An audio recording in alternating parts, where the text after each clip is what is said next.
CM garu has a very big vision and I'm of course very grateful to be here present today here. ఎందుకంటే మనకి సమ్మిట్లో చాలామంది మాట్లాడారు వాళ్ళ experiences కానీ, లేకపోతే ఏం చేయాలనుకుంటున్నారు, లేకపోతే ఎక్కడి వరకు వెళ్తుంది అని. I think it's a very good idea. CM గారు యాజ్ ఐ మెన్షన్ కూడా he has a very good vision. And also ప్రత్యేకంగా స్పోర్ట్స్ విషయానికి వస్తే ఎంతమంది అథ్లీట్స్ తెలంగాణ నుంచి వచ్చి ఇంకా మెడల్స్ గెలవాలి అని అడగడం జరిగింది. డెఫినెట్గా మనకి ఇలాంటి ఇన్ఫ్రాస్ట్రక్చర్, ఇలాంటి స్పోర్ట్స్ హబ్ వస్తే మనకి మన స్టేట్కే కాదు మన నేషన్కి కూడా ఎన్నో మెడల్స్ వస్తాయని నేను కోరుకుంటున్నాను. యాజ్ ఐ మెన్షన్ ఇంతకుముందు మనకి మంచి కోచెస్, మంచి ఎడ్యుకేషన్, మంచి నాలెడ్జ్ ఉండాలి. At the same time athletes grass root levels నుంచి కూడా మనకి ఎంతోమంది పిల్లలు ఆడడం జరుగుతోంది. వాళ్ళకి రైట్ ఫౌండేషన్ స్ట్రాంగ్ ఉండాలి. అట్ ద సేమ్ టైం వాళ్ళని రైట్ డైరెక్షన్లో వాళ్ళని తీసుకెళ్లాలని నేను కోరుకుంటున్నాను. సో తప్పకుండా వాళ్ళ ప్రయత్నం వాళ్ళు చేసి పైకి వస్తారని నేను కోరుకుంటున్నాను. చాలా మంది ఉన్నారండి. ఐ మీన్ డిఫరెంట్ స్పోర్ట్స్లో చూసుకుంటే ప్రత్యేకంగా బ్యాడ్మింటన్లో if I have to say ఎంతో మంది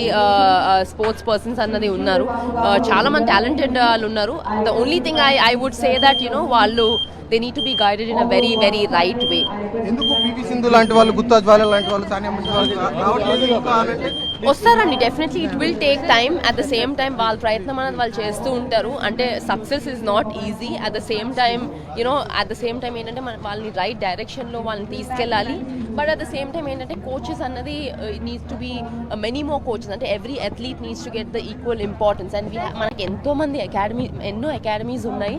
so just focus one academy, one stadium కాకుండా all academies. At the same time every అథ్లీట్కి ఆ ఇంపార్టెన్స్ రావాలని నేను కోరుకుంటున్నాను.